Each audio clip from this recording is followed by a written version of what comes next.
Hi, welcome to Through the League Lens. My name is Elisa Campbell and my guest today is Richard Koffler. And we're now doing part 3 of a 3-part thing. The League of Women Voters has done a big study on energy, and we broke it down into 3 segments for purposes of TV shows, and we may have some more filmed later in the year. But for the moment, this is the last of the 3, and you are here to talk about nuclear power. Yes. Yes, we already talked somewhat about energy conservation and efficiency and wind and solar and a little geothermal, and now we're on to the big one. Yes. Yes, so where did you want to start with nuclear power today? Well, I think a good place to start is why we're using it at all. What are the advantages to using nuclear power? And in fact, they are substantial. Mm-hmm. One of the first stems from the fact that pound for pound, nuclear energy has more energy content by a factor of about 3 million than most fossil fuels or chemical fuels. Well, what that means, of course, is that to generate a fixed amount of electricity, you need 1/3 millionth the mass of input fuel in a nuclear power plant. So, for example, a nuclear power plant, which these days burn fissionable uranium, the fuel load is about 150 tons, which gets put into the reactor once and stays there for 18 months to 24 months, at which time refueling has to take place. They remove about 1/3 of the fuel, put in 1/3 new fuel, and that's it. Mm-hmm. By comparison, a fossil fuel, especially a coal-burning plant, generating the same amount of electricity would take something of the order of 10,000 tons a day of fuel input, or 12,000. So they constantly have railroad cars or trucks or something bringing... Yeah, either that, or if you've been by Mount Tom when they were generating large amounts, they had huge stockpiles and a conveyor belt that was continuously feeding coal into the plant. So there's a nice a nice advantage. Another one is that the cost of generating electricity and the fuel is the lowest of any of the fossil fuels. It's competitive with coal, much cheaper than oil or gas, even though the price of gas is currently coming down. Another is that the plants operate reliably. A plant like Vernon and most of the plants near us operate approximately 90% of the time year-round, so they're very efficient. Arguably, they're even safer than other fuels. I'll come back to that point later. Okay. Finally, because of that small mass of fuel that a nuclear plant requires, and under normal operation, there are no emissions from the plant. At the end of 18 months to 2 years, you're taking out about 50 tons of spent fuel. We'll come back to that later as well. Right, major issue there. But by comparison, the greenhouse gases emitted from a coal burning or a fossil fuel burning plant is about 8 million tons of CO2 per year. So it's substantial. Right. So for those of us quite concerned about climate change, et cetera, that is definitely a major factor. Yeah. Let me come back to that question of safety. I'm going to talk eventually about accidents, which are one of the disadvantages. On the other hand, during normal operation, the number of deaths, it has been estimated now by a variety of organizations, the number of deaths due to various methods of generating electrical energy. And it turns out that an agency of the United Nations, the International Atomic Energy Agency, has estimated that worldwide the number of deaths from coal-burning plants is about 170,000 per year. And if you add other fossil fuels, gas and oil, you can add another 100,000. So it's basically over 250,000 people die prematurely from the emissions from fossil fuel burning plants. So this is from the plants, it's not the coal mining per se, et cetera, which... Well, you get different estimates. Okay. Some estimates include the coal mining, but of course that means you need to include uranium mining as well. Right. But no matter how you do it, almost all estimates come out with the fact that nuclear costs less in human life than any of the other fossil fuel alternatives. Okay. It's a little known fact, but one that's worth mentioning. It turns out that coal in particular has trace elements of radioactive materials. And of course, they're vented up the smokestack. Right. So in fact, the amount of radioactive substances coming out of a coal burning plant exceed by far those coming from a nuclear plant. So those are the advantages. Yeah. Now you started out by saying that it is pretty widely used because of these advantages. Yes. So yeah. Where is it particularly used? Well, worldwide, there are 463. In fact, if we can get a transparency projected, it shows where there are plants throughout the world. There are about 31 countries that have plants at the present time. There's 463 plants throughout the world. The 4 biggest countries are, of course, the United States, France, Russia, and Japan, of course.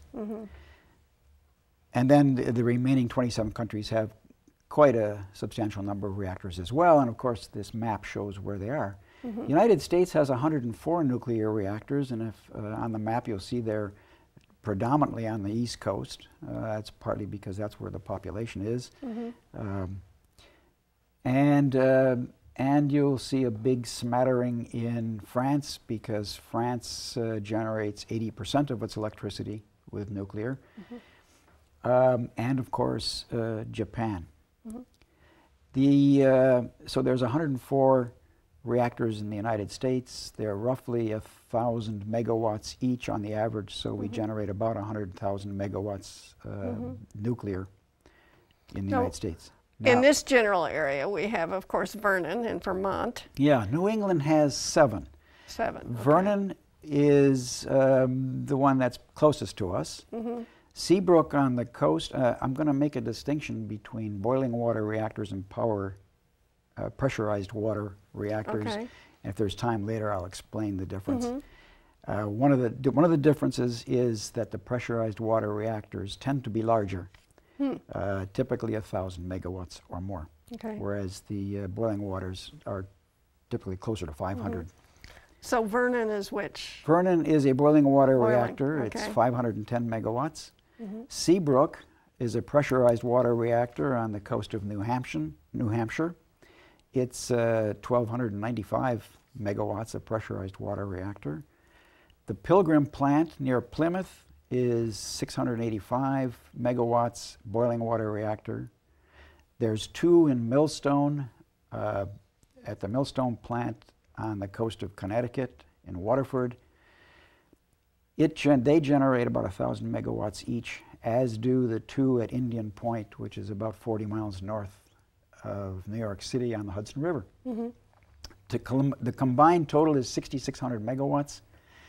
And I can point out that if those were done with coal-burning plants, we would be generating between them 30 million tons of CO2 per year. So that's sort of the experience. Now, this brings up, we can get close to some of the disadvantages. Yeah, I mean, when you mention Japan, of course, we all think of course.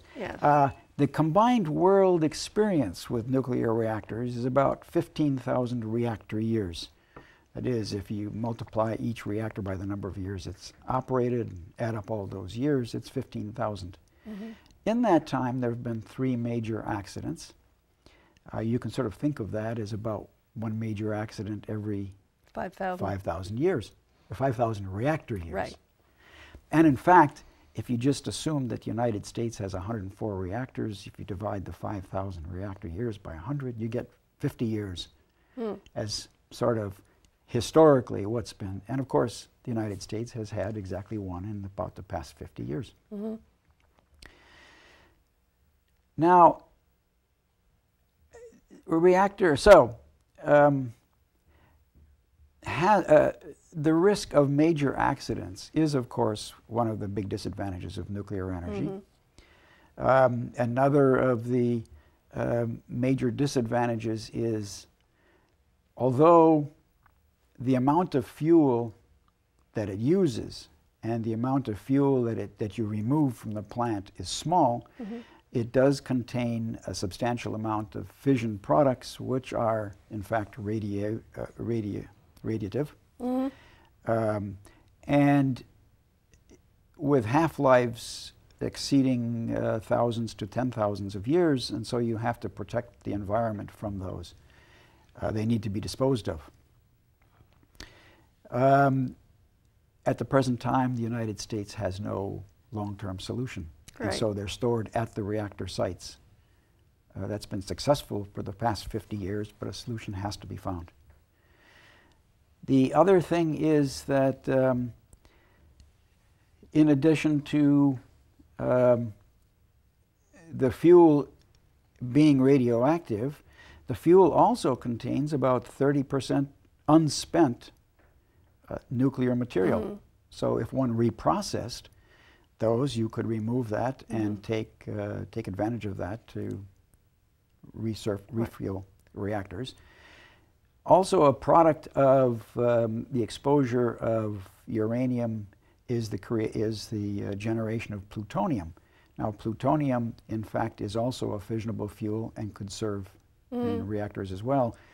Unfortunately, it's also easy to make plutonium into bombs, and it's easy to separate the plutonium from the uranium, so one worries about terrorist access to fissionable material. Now, I think the French do reprocess, the French, right? Yes, indeed. The French do reprocess, and they separate out the stuff that has to be stored and refuel with some of the refuelable. And as far as we know, they've succeeded in keeping their plutonium so far where they want it. Yes. So far.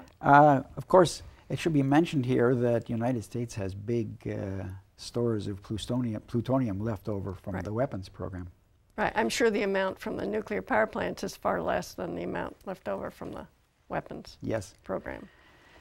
And one more disadvantage. Although I mentioned before as it was an advantage that they're cheap to operate and the fuel is really cheap for nuclear fuels, the building of the plants is very expensive.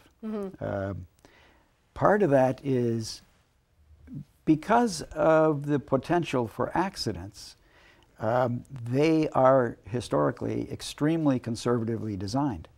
So, for example, the reactor vessel inside the plant is steel 6 to 10 inches thick to maintain the pressures and make sure that it doesn't leak, and to maintain the fuel in case there is an accident or a meltdown.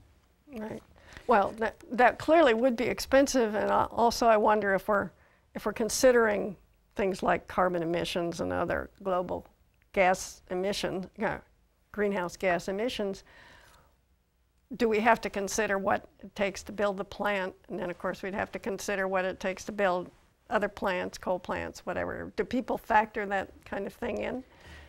No, not really. Might be. Not really. I mean, the fact is, it's a requirement that nuclear materials be contained. Yes. If we put that same requirement on fossil fuels, they would cost enormously more. Yeah, we don't contain them anywhere near as well. No, right? We don't. Yeah, it's true. The other thing that, talking a little bit about why they're expensive, the reactor vessel is also then surrounded by a containment vessel, which is steel reinforced concrete, typically 3 to 5 feet thick. And its intent is that in case there is a breach of the reactor vessel and the radioactive materials, the core, gets loose, it will be contained inside that containment building.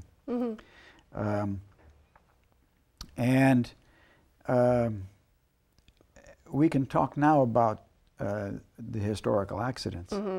3 Mile Island was the first. It was a pressurized water reactor. It was the second plant, the second reactor at that site that had recently been constructed and was coming online, and had a failure in a pressure relief valve, in which the operators misinterpreted the signals they were getting from monitoring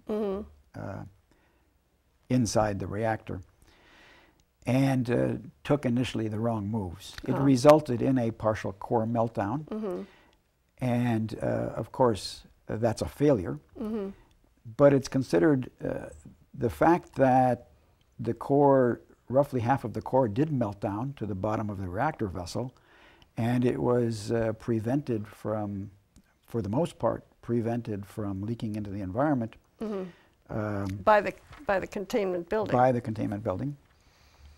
And in fact, there were some gases released inside the containment building, and a very, very small release outside compared to what it could have been. Right. So that no lives were lost, there was minimal radiation exposure to the general public. It was considered a design success. One of the things that happened as a result of 3 Mile Island is that careful analyses of the accident meant all the reactors in this country were better instrumented so that the operators could get a better picture of what was really happening inside, and all the operating crews were trained better to interpret and take correct action. So they wouldn't make that mistake. So they wouldn't make that mistake again. So in many ways, 3 Mile Island successfully contained an accident, but it also led to better operation of the remaining reactors. Yeah. I know that part of Pennsylvania is doing just fine, so. Yeah. Yeah. Chernobyl. Not doing so fine. Well, that was 1986. 3 Mile Island was in 79. Chernobyl was an entirely different design reactor. Instead of using water as a moderator, it used graphite. It also, because of the nature of its design, had some features that made it inherently unstable. And it went out of control during a test that was being performed in what was to have been a shutdown. And once again, the operating crew was inexperienced, didn't know how to interpret what was happening. Graphite is flammable. The graphite burned, and the fuel melted down, not only melted down, but was vented almost entirely into the atmosphere, contaminating the countryside, and contaminating the countryside for a long period of time. Yeah. Now, the number of deaths as a result of Chernobyl depends on how you count. There was 10 or 12 nuclear workers who died in the accident from radiation overdose. Beyond that, there were a few people died directly. On the other hand, it's estimated that because of radiation exposure, it's an inexact science, but that there were enhanced cancer deaths in the years that followed due to the general public exposure.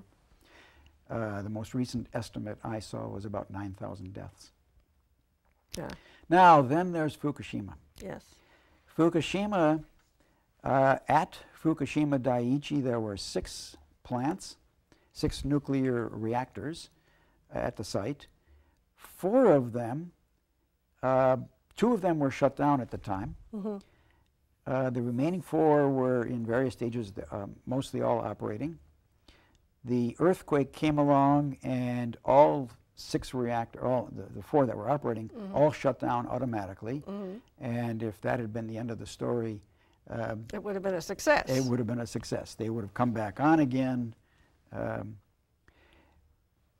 And now I need to mention one of the features in the design of nuclear reactors, and that is the following. it's very easy to shut down the nuclear chain reaction that generates the heat. However, when you do that, the nuclear reaction has stopped, but the fission products that you've been generating because of the reactor operating, they continue their path to radiative decay. So a fair amount of the heat in a nuclear reactor doesn't come directly from the nuclear fission. It comes from the decay of the radioactive byproducts. So if you shut down the nuclear fission, the byproducts are still generating heat at about 6.5%. Well, 6.5% of 1,000 megawatts is a lot. 65 megawatts. So immediately afterwards, you've still got 65 megawatts of heat. That quickly decays away so that by the end of a half day, it's down to 1%, or 10 megawatts. That's still a lot of heat, though. And by the end of 3 months, it's down to 1/10%, which is 1 megawatt. But between the day and the 3 months. So that's one of the features of, and now you would have to call it a disadvantage, is that when you shut it down, the nuclear reaction stops, but the heat generation does not instantaneously stop, and you have to arrange for emergency core cooling.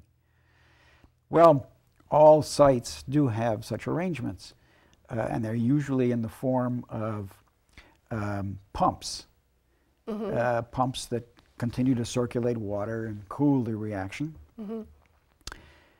But of course, they require electricity. Yes. Well, 1 hour after the earthquake in Japan, the tsunami came along, totally inundated the plants, turned off all off-site electricity. So Fukushima had no electrical connection to the outside world. Right. And the emergency diesel generators were flooded and couldn't provide the electrical energy needed to keep the emergency core cooling. So that began the sequence of accidents. The current status is that at least 2, probably 3 of the reactors have had core meltdowns. Most of the material has been contained. On the other hand, some iodine and cesium, which can be airborne, was vented. Well, we saw those explosions. And there were hydrogen. One of the things that happens if the core overheats is the zirconium cladding, which holds the fuel,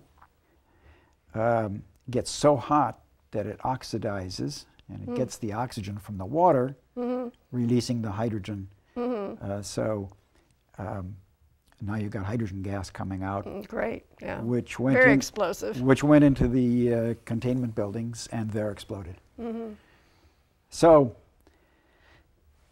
there we have it.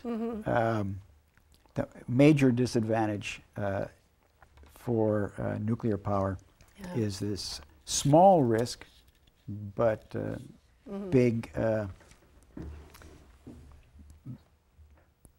big damage in accidents. Well, that leaves us with about 5 minutes to predict the future. Okay, now should you the future. Several countries have decided to forego nuclear energy in the future. Germany is one, Switzerland is another, and Italy is a third. Now, on the other hand, both Germany and Switzerland have a number of reactors that have a lot of lifetime left in them. So the decisions in those countries are not to build new plants, but to perhaps allow some of the current plants to continue to operate. It's difficult to replace them with some other form of power. Yeah. Germany, for example, produces 30% of its electricity from nuclear. The United States has not settled what to do about nuclear energy. It's pretty clear that the 104 plants, many of which are aging, some of them have licenses being renewed, will probably continue until their lifespan runs out. However that's determined, but anyway, yeah. Well, they were designed with a 40-year lifetime. They have to renew licenses. Right. Now, several things have to also happen. The Nuclear Regulatory Commission has to do a better job of overseeing the industry. I think it's generally agreed that the nuclear regulatory has been too much in camp with the industry when it's supposed to be a regulator. Right. Lastly, President Obama commissioned a blue ribbon panel, even before Fukushima, to look into nuclear issues. And it has come out with an unambiguous recommendation that a new agency be created to look into the long-term solution of spent fuel and waste fuel, including the possibility of reprocessing, but certainly long-term disposal. And so that's likely to happen. Does he need congressional approval to create this? You know, I don't know that. Investigate? I don't know that. Because if he needs congressional approval, I'm not too optimistic that... Well, it was the Department of Energy that's had that responbility in the past, and it's generally felt that it's had 50 years and hasn't come up with a solution. Now, some of it has to do with NIMBYism. Right. There was big investment in the Yucca Mountain site, which probably would have worked. In Nevada. In Nevada. Right, but Nevada had a very important presidential primary 4 years ago. Exactly. Yes, right, so for whatever pros and cons there are. So nuclear is likely to remain part of our energy mix. I know someone at UMass a couple of years ago, or a year and a half ago, figured out how many square miles of windmills it would take to replace the power we get from nuclear. From Vermont. And I didn't bring it with me, but I think it was something like 57 square miles of actual turbines. Yeah. Or 17,000 square miles. Yeah, it's a lot. I mean, not 57,000, excuse me, and 17 of solar collectors. So yeah, one of the advantages of nuclear power is that it's very dense and concentrated. You don't need a lot of land area to do it. I should mention at this point also that there are a number of designs that are safer. There's 2 new plants. The construction permits have been now approved in Vogtle, Georgia, and they're 1,000 megawatt plants. They have passive safety features which don't even need to be operated with off-site electricity. Oh, well, that seems like a major step in the right direction. And then there are designs for plants that use thorium as a fuel. You don't have time to do a whole physics thing on thorium, but that's safer, I gather. Well, it would be safer, and the accessibility of large amounts of that fuel is much bigger.